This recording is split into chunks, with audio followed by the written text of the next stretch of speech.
अस्सलाम वालेकुम मैम। वालेकुम सलाम। क्या हाल है सनू? मैम मैं ठीक, आप सुनाएं। अल्हम्दुलिल्लाह बिल्कुल ठीक ठाक। थोड़े से बच्चे स्टार्ट आ जाएं तो फिर हम क्लास स्टार्ट करते हैं गर्ल्स।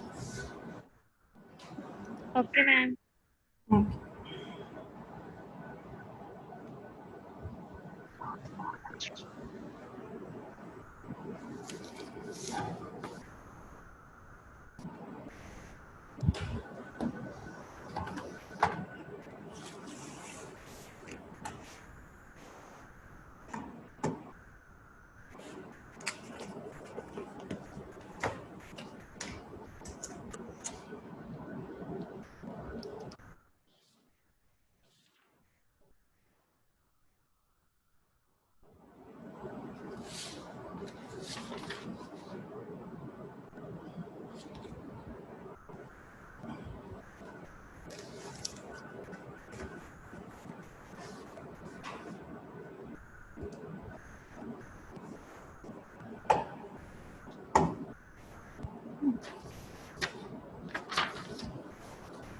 लास्ट टाइम हमने एग्जाम्पल नंबर 9.4 तक किया था आई गेस।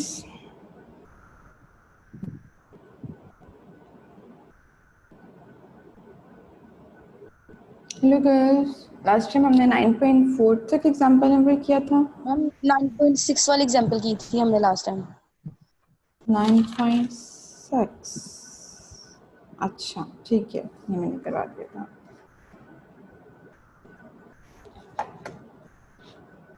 ओके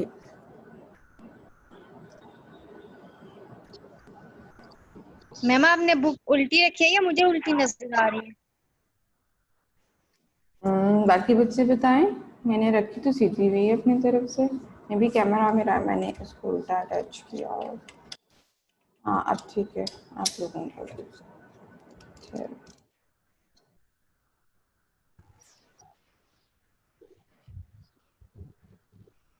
रोजाना ही सेटिंग करनी पड़ रही होती है इसलिए। मैम आप ठीक नजर आ रही है, सीधी हो गई है। चेक किया था मैं उसको पहले। Thank you ma'am. अस्सलाम वालेकुम मैम। मैम वालेकुम आपने सलाम। चैनल मैम आपने लेक्चर अपने यूट्यूब पे चैनल पे नहीं अपलोड किया अभी तक? हाँ बेटा नहीं किया, मुझे बस टाइम नहीं मिला, याद नहीं रहा। असल में मोबाइल में होता था ना, मैं किसी भी टाइम कर देती थी। अब वो कंप्यूटर के अंदर होता है तो मुझे स्पेशल आना पड़ता है ऊपर इसके लिए। तो मुझे वीकेंड पे याद नहीं रहा, वरना मैं टाइम तो था, ऐसी भी कोई बात नहीं है। मैं इंशाल्लाह आज कर दूंगी इंशाल्लाह ताला। Okay ma'am. अब ठीक है गर्ल्स, व्यू बहुत ऊंचा तो नहीं है? ठीक नो है, मैम। ठीक है, okay okay girls, I guess start करना चाहिए। 18% हो गए हैं, टाइम भी हो गया काफ़ी। हम स्टार्ट करते हैं। लास्ट टाइम हमने एग्जांपल नंबर 9.6 तक किया था, वो समझ आ गई थी, एरियस निकालना वेरी सिंपल, कुछ खास डिफिकल्ट बात नहीं थी उसके अंदर।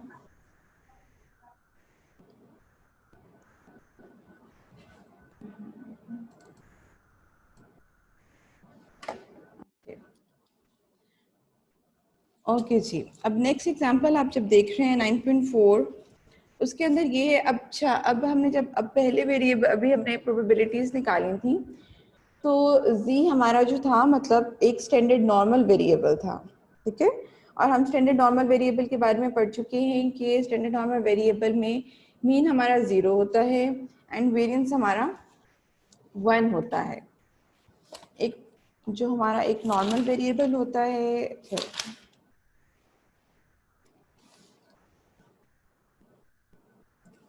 हमारा जो एक नॉर्मल वेरिएबल होता है वो x को बिलोंग करता है और with mean mu and variance sigma square, जबकि एक स्टैंडर्ड नॉर्मल वेरिएबल जो है वो नॉर्मल डिस्ट्रीब्यूशन को ही बिलोंग करता है, लेकिन उसमें मीन 0 और वेरिएंस 1 हो जाता है, ठीक है। तो जब हम x की, हमारे पास गिवन x में गिवन होगा कोई चीज़, उसको हमारे पास मतलब स्टैंडर्ड एक नॉर्मल डिस्ट्रीब्यूशन का हमारे पास वेरिएबल गिवन होगा, तो उसको पहले हमने स्टैंडर्ड नॉर्मल बनाना होगा। किस तरह से? We know that z is equals to x minus mu over sigma, ठीक है ना। तो इसमें हम मीन एंड वेरिएंस की वैल्यू को भी यूज करते हुए और x की वैल्यू को यूज करते हुए पहले इसको हम z में कन्वर्ट कर लेंगे एंड देन उसके बाद हम इसकी प्रोबेबिलिटी को फाइंड आउट करेंगे। एग्जाम्पल नंबर 9.7 में भी गर्ल्स देखिए उन्होंने ऐसी ही बात की हुई है। वो कहते हैं our random variable x is normally distributed with mean 50 and variance 25. Find the probability that it will fall between 0 and 40। मतलब कि ये 0 and 40 हमें x के पॉइंट्स दिए हुए हैं। जब हमें ऊपर उन्होंने मीन एंड वेरिएंस दे दिया, इसका मतलब है कि वो मीन 0 और वेरिएंस 1 नहीं है। इसका मतलब है कि हमारे पास हमारे जो नीचे वेरिएबल्स हैं वो हमारे स्टैंडर्ड नॉर्मल वेरिएबल्स नहीं हैं, ठीक है। हमारे स्टैंडर्ड नॉर्मल वेरिएबल्स नहीं है, क्योंकि स्टैंडर्ड नॉर्मल वेरिएबल्स के अंदर तो हमारे पास मीन आपका 0 और वेरिएंस 1 होता है ऑटोमेटिकली। तो अब जब हमारे पास मीन की भी कोई वैल्यू है और वेरिएंस की भी कोई वैल्यू है, तो फिर हमें ऑटोमेटिकली पता चल जाना चाहिए कि हमारे जो वेरिएबल्स हैं वो हमारे स्टैंडर्ड नॉर्मल वेरिएबल्स नहीं हैं। इसको हमने स्टैंडर्ड नॉर्मल बनाना है बाय यूजिंग दिस फार्मूला, जो हमारे पास जी का फार्मूला होता है। ओके जी, और सेकंड पार्ट में 55 और 100 है। और क्या कहते हैं, थर्ड पार्ट में the probability that it will be larger than 54 and smaller than 57। ये 4 इसके पार्ट्स हैं और इन 4 पार्ट्स के अंदर आपने यही काम करना है। अच्छा, अब अगर फर्स्ट पॉइंट को मैं लूँ, उससे ठहरो मैं पहले भी लिख लूँ, फिर मैं इधर करती हूँ उसको। 0 एंड 40 आपके पास वो है, एंड मीन है आपके पास 50 एंड वेरिएंस है आपके पास 25। ओके, वेरिएंस हमें 25 गिवन है, मीन 50 गिवन है, और उससे कहा है कि प्रोबेबिलिटी फाइंड आउट करें आप 0 और 1 के दरमियान और 0 और 40 के दरमियान। ये हमारे x के पॉइंट्स हैं, ठीक है। अब सबसे पहले हम इनको z के अंदर कन्वर्ट करेंगे, ठीक है। जब x 0 होगा, 0 माइनस 50 डिवाइडेड बाय 25, जो ऊपर डिवाइजर में सिग्मा होता है, इसलिए ये सिग्मा स्क्वायर गिवन है हमें, इसलिए हम अंडर रूट ले लेंगे इसका, तो वो 5 के इक्वल आ जाएगा। सिग्मा हमारा 5 हो जाएगा, ठीक है। तो -50 ओवर 5 -10 आ जाएगा आपके पास z, ठीक है। यानी कि z की वैल्यू -10 से, अब सेकेंड पॉइंट देखते हैं हमारा क्या निकलता है। सेकेंड पॉइंट हमारा निकलेगा 40 - 50 डिवाइडेड बाय 5।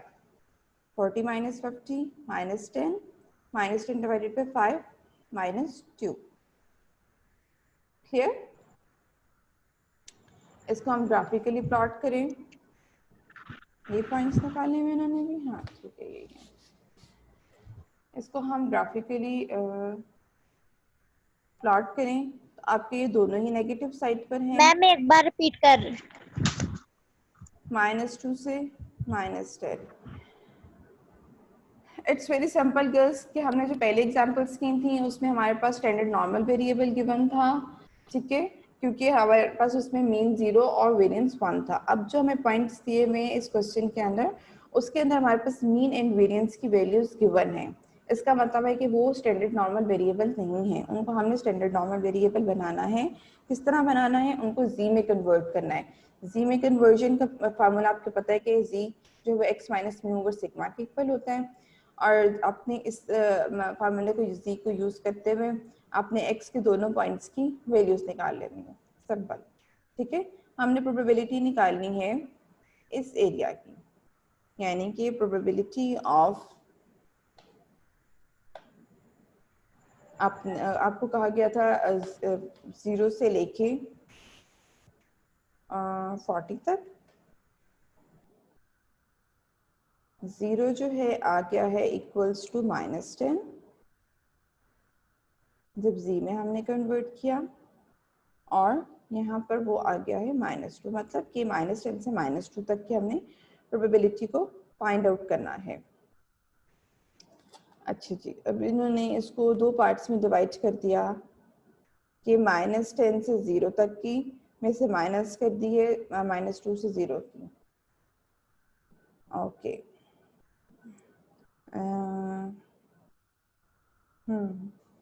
सिंपल, ये इसी तरह ही होगा। अब देखिए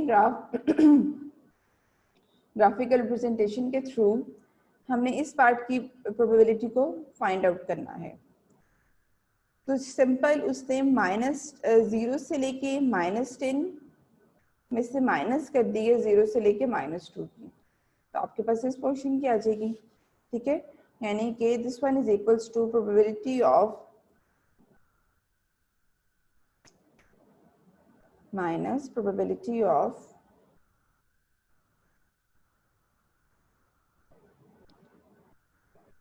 जीरो से लेके -2।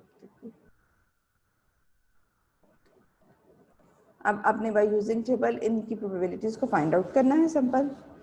टेबल में से आपने देखना है कि 0 में से,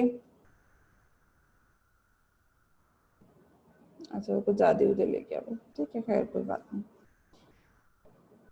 आपने उसकी निकालनी है, -10 की निकालनी है। अच्छा, -10 से 0 जो कि नेगेटिव है ना, सॉरी, -10 इधर आएगा और 0 इधर आएगा, नेगेटिव की वैल्यू है इस वजह से। अब आपने प्रोबेबिलिटी -10 की देखनी है उसमें से टेबल में से, और यहाँ पर जो है वो उसकी देखनी है -2 की देखनी है। -10 पे क्या बनता है, टेबल नंबर 9.2365 पे दिया हुआ है, पीछे दिया हुआ है। अच्छा हाँ, इस टेबल को मेरे ख्याल से पहले ही यूज करना बता दिया था मैंने, हाँ ठीक है।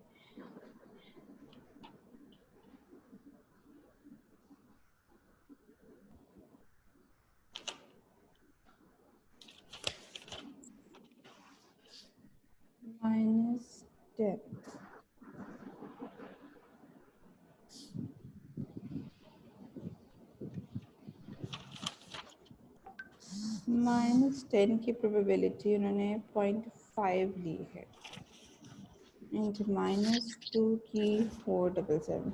अच्छा ठीक है, बेसिकली इस टेबल में 3.1 तक गिवन है, और इससे ऊपर वाली कोई भी जो वैल्यू होगी उसको हम 0.5 ही कंसीडर करेंगे, क्योंकि हमें पता है कि total area under the curve 1 होता है, और पॉइंट हाफ इधर है और हाफ इधर है, ठीक है ना, हाफ पोर्शन इधर है और हाफ पोर्शन इधर है।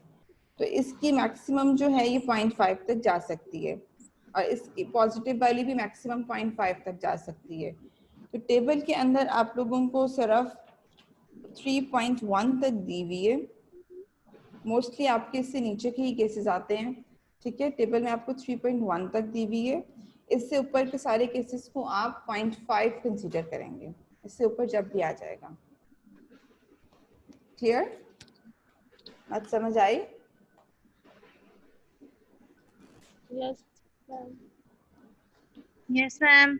इसलिए जीरो -10 की प्रोबेबिलिटी उससे 0.5 दिखती है, और 2 की निकालने के लिए, -2 की निकालने के लिए ये 2.0 को 0 में देखा है हमने, क्योंकि आगे कुछ नहीं है हमारे पास पॉइंट्स के बाद, इसलिए हम 0 में ही देखेंगे उसको 2 को। And this one is 0.4772। Clear?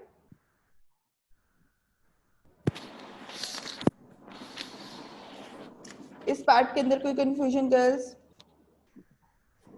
Yes ma'am, ये माइनस कहाँ से आया? माइनस पी के साथ, प्रोबेबिलिटी के साथ। माइनस कौन सा वाला माइनस? मैम जो 0.5 माइनस 0.755 हुआ है, उसके दरमियान में जो माइनस है। 4772 है इसकी जी, बात। इसके दरमियान में जो माइनस है। ये देखिए जी ना, जी ये दोनों की प्रोबेबिलिटीज माइनस हो रही है ना यहाँ पर। देखिए, हमने प्रोबेबिलिटी निकालनी है कि -10 से -2 तक प्रोबेबिलिटी किसके इक्वल है। मैंने यहाँ पर आपको ड्रॉ करके बताया कि -2 कहीं अलाई करेगा और -10 कहीं यहाँ अलाई करेगा, और इसके दरमियान की प्रोबेबिलिटी हमने फाइंड आउट करनी है। ठीक है, तो -0 से लेके -10 में से 0 से लेके -2 की माइनस कर देंगे हम प्रोबेबिलिटी को, तो आपके पास हमारी रिक्वायर्ड प्रोबेबिलिटी आ जाएगी ना। तो इसीलिए 0 से लेके -10 की प्रोबेबिलिटी में से माइनस की है हमने 0 से लेके -2 की प्रोबेबिलिटी। ओके। फिर इनकी प्रोबेबिलिटीज निकाल के टेबल से उनको माइनस कर दिया। क्लियर? जी। Okay,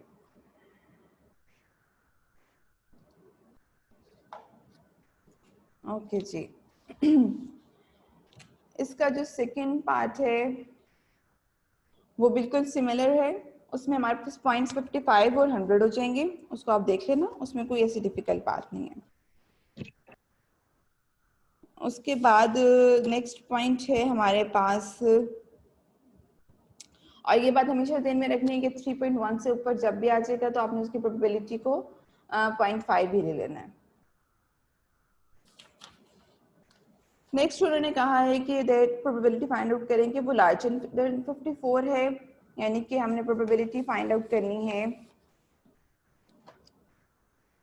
x greater than 54। ठीक है, तो इस सिंपल इसको पहले x को हम z में कन्वर्ट करेंगे, 54 माइनस 50 म्यू की वैल्यू ओवर सिग्मा 5 की वैल्यू, 54 माइनस 50 4 और 4 over 5 and 4 over 5 is equals to, इसको हम पॉइंट्स में लिखेंगे तो ये 0.8 हो जाएगा। ठीक है, अब हमने प्रोबेबिलिटी फाइंड आउट करनी है z is greater than or equals to 0.8।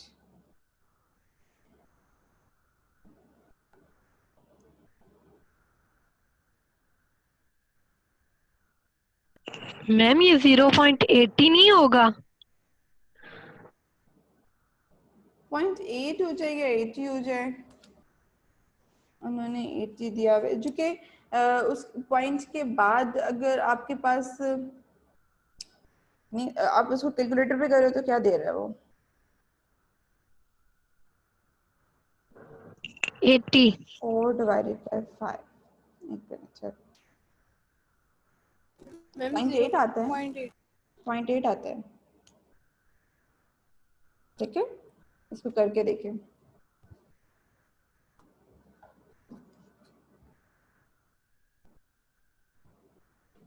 Okay जी, अब हमने प्रोबेबिलिटी निकालनी है, 0.8 हमारा कहीं यहाँ लाई करेगा,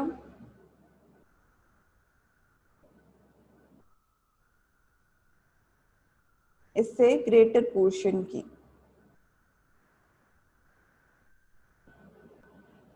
इसकी उन्होंने डायग्राम, हाँ ठीक है, कीपैड का, इसको उन्होंने क्या किया है कि जी 0.5, क्योंकि हमें पता है कि ये पोर्शन जो है ये 0.5 के इक्वल है, टोटल 1 के इक्वल है, हाफ 0.5 के इक्वल है, में से माइनस कर दी है प्रोबेबिलिटी किस चीज की, 0 से लेके 0.8 तक की। बात समझ आइए गर्ल्स? आप अगर बेसिकली जब भी आपने प्रोबेबिलिटी निकालनी होगी, सबसे पहले अगर आप उसको ड्रॉ कर लोगे अपने ग्राफ को, तो बिल्कुल सिंपल रहेगा आपके लिए, इजी रहेगा। अदरवाइज बहुत मुश्किल हो जाएगा। आप सिंपल इसको पिक्चर को देखते हुए निकालें कि आपने इसकी पोर्शन की प्रोबेबिलिटी निकालनी है, तो क्या पॉसिबिलिटी हो सकती है। आपके पास हाफ पोर्शन 0.5 के इक्वल होता है। आप अगर 0.5 में से प्रोबेबिलिटी निकाल दें इस पोर्शन की जिसकी आपको नहीं चाहिए, 0.5 टोटल है और ये पोर्शन आपको नहीं रिक्वायर्ड, ठीक है, इसकी प्रोबेबिलिटी को आप निकाल दें तो आपके पास इस पोर्शन की प्रोबेबिलिटी आ जाएगी। और यही काम उसने किया हुआ है कि probability of z greater than and equals to 0.8 is equals to 0.5 minus probability of 0 से लेके जो आपकी 0.8 तक आएगी, ठीक है। अब आप टेबल में से देख लेंगे 0 से लेके 0.8 तक की प्रोबेबिलिटी किसके इक्वल है, 0.8 की प्रोबेबिलिटी, चूंकि आगे हमारे पास कुछ नहीं है, 0 ही लेंगे हम, 0.2881 और ये जो भी आपका आंसर आ जाएगा। Clear girls? Yes ma'am. बिल्कुल सिंपल है। आज जो बेसिक काम है हमारा वो ये था कि हमने जब पहले प्रोबेबिलिटीज फाइंड आउट की थी तो हमारे पास वो था, पहले प्रोबेबिलिटीज फाइंड आउट की थी तो हमारे पास z वेरिएबल था। आज हम x वेरिएबल को ट्रीट कर रहे हैं, ठीक है। ये बेसिकली अब थ्योरी इसके अंदर कुछ नहीं है, इसके अंदर एग्जांपल्स हैं और एग्जांपल्स इसलिए हैं इसके अंदर इतनी क्योंकि ताकि वो एग्जांपल्स के थ्रू आप अच्छे से हर केस का, उन्होंने एक एग्जांपल दे दी हुई है कि आप हर केस को अच्छे से समझ लें और आपको मतलब अंडरस्टैंडिंग अच्छी सी हो जाए। आगे वाले जितने भी क्वेश्चन हैं सारे यही हैं कि मीन आपको दिया हुआ है, वेरिएंस दिया हुआ है और एक्स की वैल्यू दी हुई है और सब कुछ जी में कन्वर्ट करके डिफरेंट केसेस हैं, ठीक है, जिनको आप देख के कर सकते हो बड़ी इजीली। 9.8 एंड 9.9 आप बड़ी आराम से कर सकते हो। उसके अंदर सिंपल आपके पास x की वैल्यूज हैं और उसके बाद आपके पास मीन भी दिया हुआ है, वेरिएंस भी दिया हुआ है और आपने प्रोबेबिलिटीज को फाइंड आउट करना है। सिंपली आप उसको जी में, जैसा हमने अभी किया है, जी में कन्वर्ट करोगे और क्या कहते हैं ग्राफ बनाओगे और ग्राफ के अकॉर्डिंग समझोगे उस चीज़ को। ग्राफ में समझने वाली सिंपल चीज़ जो होती है वो यही होती है कि टोटल एरिया मैंने आपको बता दिया 1 के इक्वल है, हाफ जो है वो 0.5 के इक्वल है। जिस एरिया की निकालनी है उसके लिए आप देख लो कि क्या पॉसिबिलिटी होगी आपके पास। लेट्स सपोज के इस वाली जो भी क्वेश्चन है ये, ठीक है, इस वाले ग्राफ के अंदर हमने इस एरिया की प्रोबेबिलिटी निकालनी है और तो टोटल हमारे पास 0.5 होती है यहाँ तक के एरिया की, तो 0.5 में से इस एरिया की निकाल देंगे हम तो हमारे पास इस एरिया की आ जाएगी। तो इस तरह से सेंस बना के तो आप लोगों ने आराम से इजीली प्रोबेबिलिटीज को फाइंड आउट कर लेना है। मैम ये कंफर्म है हमारे पास 0.5 है। मैम यहाँ पे तो इन्होंने 1.10 दी हुई है। 1.10 दी हुई है कहाँ पर बच्चे?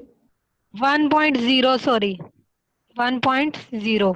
वो तो x की वैल्यू है ना, मैं तो प्रोबेबिलिटी की बात कर रही हूँ, ठीक है।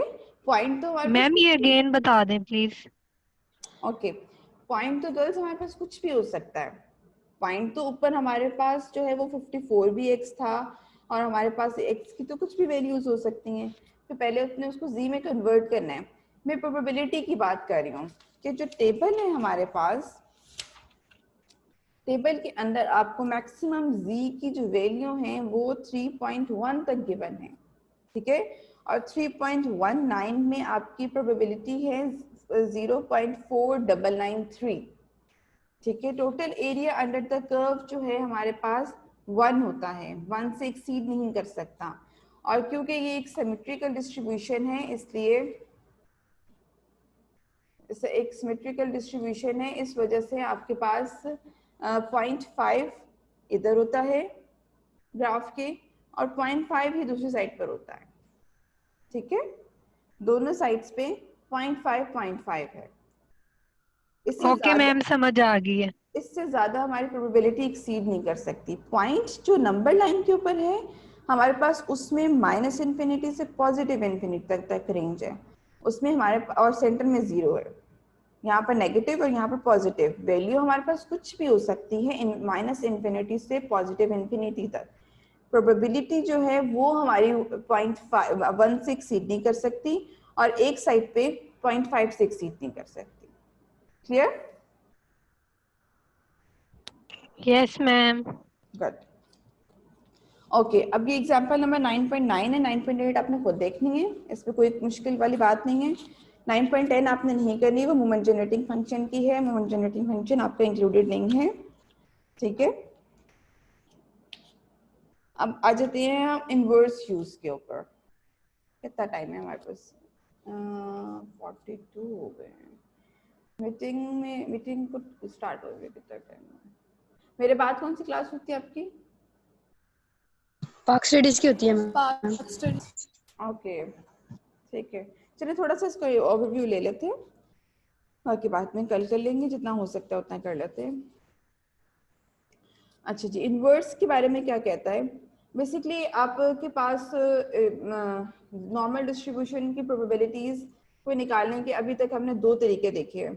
एक ये कि उसको हम जी वेरिएबल यानी स्टैंडर्ड नॉर्मल वेरिएबल से किस तरह कंप्यूट कर सकते हैं, और दूसरा आज हमने किया है कि हमारे पास अगर एक स्टैंडर्ड नॉर्मल वेरिएबल नहीं है, सिंपल एक्स वेरिएबल है, तो उसको हमने किस तरह ट्रीट करना है। अब हमारे पास ये इनवर्स वाला एक केस आ गया कि इनवर्स टेबल किस तरह हमने यूज करना है, और इनवर्स टेबल को यूज करते हुए इसमें हम डिफरेंट वैल्यूज को किस तरह फाइंड, पॉइंट्स को बेसिकली इसके अंदर हम इसके अंदर ये होता है कि हम प्रोबेबिलिटीज समटाइम हमें गिवन होती हैं। अक्सर ऐसे केसेस होते हैं कि हमें प्रोबेबिलिटीज गिवन होती है और वो कह देते हैं कि आप एक्स पॉइंट को फाइंड आउट करें, क्या कहते हैं, एक्स पॉइंट को फाइंड आउट करें, मतलब पॉइंट्स को फाइंड आउट करने को कहा जाता है, ठीक है। तो उसमें हम इनवर्स वाले फार्मूले वो टेबल को यूज करते हैं। अच्छा, टेबल उसने वही यूज करवाया, लेकिन उसने कहा उसी को इनवर्सली यूज कर ले।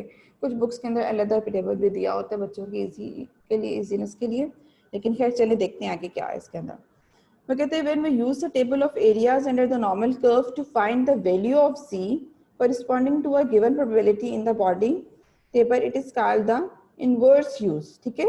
जब हम z की वैल्यू फाइंड आउट, जब हम प्रोबेबिलिटीज फाइंड आउट करते हैं तो हम डायरेक्टली करते हैं, लेकिन जब हम z की मतलब पॉइंट्स की वैल्यू को फाइंड आउट करना चाहेंगे तो हम इनवर्सली यूज करेंगे अपने टेबल को। The value of z given that probability of 0 से लेके z नॉट, उसने एग्जांपल लिए k के इक्वल है, लेट्स सपोज, ठीक है, k के इक्वल है, may be denoted by simple this one, if the given probability does not appear in the table the closest probability may be taken. हाँ जी, ये बात भी उसने लिख दी सिंपल कि अगर लेट्स सपोज के बिल्कुल एग्जैक्ट प्रोबेबिलिटी आपके पास गिवन नहीं है आपके टेबल के अंदर, तो हम उससे क्लोज एक दो पॉइंट्स से क्लोज कोई भी उसके अगेंस्ट जो वैल्यू आ रही होती है उसको हम ले लेते हैं, ठीक है। जैसे अभी मैंने आपको ये बात बताई है कि 3.19 से ऊपर हमारे पास टेबल के अंदर वैल्यूज गिवन नहीं, तो उसके बाद वाली वैल्यूज को हम 0.5 कंसीडर कर लेंगे, सारी वैल्यूज को। यही बात उसने भी कही है कि अगर हमारे पास एग्जैक्ट प्रोबेबिलिटी गिवन नहीं हो तो हम उसके नियरेस्ट वाली क्लोजेस्ट प्रोबेबिलिटी को ले लेते हैं। अच्छा जी, हमारे पास उसने z का जो फार्मूला है उसको x में कन्वर्ट किया, very simple. We know that z is equals to x minus mu over sigma। यहाँ से x की वैल्यू को निकालेंगे तो ये z सिग्मा यहाँ चला जाएगा और mu ऐड हो जाएगा, तो x जो है वो mu प्लस z सिग्मा के इक्वल आ गया। ये एक इक्वेशन निकल आई हमारी x की। The value of x is z is positive when zx lies to the right of the mu and it is negative when x lies to the left of the mu। वो कहते हैं कि z की value हमारे पास positive होती है जब हमारे पास जो x की वैल्यू है वो मीन वैल्यू, जो कि मीन वैल्यू हमें पता है कि हमारी सेंटर वैल्यू होती है, ये जो है यहाँ पर सेंटर में हमारा मीन एग्जिस्ट करता है, ठीक है। मीन के अगर हमारे राइट साइड पर आपकी x की वैल्यू होगी तो z की वैल्यू भी पॉजिटिव होगी, यहाँ तक, यहाँ पे पॉजिटिव इन्फिनिटी तक जाता है ना, यहाँ से नेगेटिव इन्फिनिटी से लेके, और अगर लेफ्ट साइड पर होगी तो वो नेगेटिव होगी।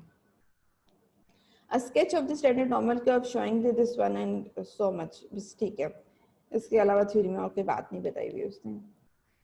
अच्छा जी, अब पहले एग्जांपल हम देख लेते हैं, आज ये इतना ही देख सकते हैं मेरे ख्याल से। वो कहते हैं कि नॉर्मल डिस्ट्रीब्यूशन में मीन हमारे पास 40 है, पॉइंट्स उसने हमें दिए हुए हैं 2, ठीक है, एक्स के 2 पॉइंट्स हैं हमारे पास 25 एंड 55 और उनकी प्रोबेबिलिटी है 0.8660 के 2 के, ठीक है, ये सब गिवन इंफॉर्मेशन है। अब वो कहते हैं कि find probability of x from 20 to 60 given mu is equals to 40 and this one, ठीक है, या बस ये हमारे पास इंफॉर्मेशन गिवन है। वो हमें उसने हमें सिर्फ इतना बताया है कि आपके पास मीन 40 है और आपके पास 2 पॉइंट्स यानी x के 2 पॉइंट्स हैं हमारे पास 25 एंड 55 और उनकी प्रोबेबिलिटी है हमारे पास 0.8662। अब इसकी हेल्प से, ठीक है, इसकी हेल्प से हमने प्रोबेबिलिटी निकालनी है x की 20 से 60 तक। अब इसको यूज करते हुए, इस इंफॉर्मेशन को यूज करते हुए हमारा सबसे पहला पॉइंट होगा कि हम हमारे पास वेरिएंस होगा तो हम आगे चलेंगे ना। चलिए देखिए उसने क्या किया, हम चेक करते हैं। वो कहते हैं कि we find that 25 and 55 lies on the either side of the mean 40 position, so that between 25 and 40 and this one is equals to 0.4332। अच्छा ठीक है, उसको 2 पे डिवाइड कर दिया उसने और उसकी हमने प्रोबेबिलिटी को फाइंड आउट किया। ओके ठीक है गर्ल्स, थोड़ा सा टेक्निकल है, हम इसको देखते हैं। फला बच्चियाँ अभी तक आ रही हैं या इनके डिस्कनेक्ट हो जाते थे?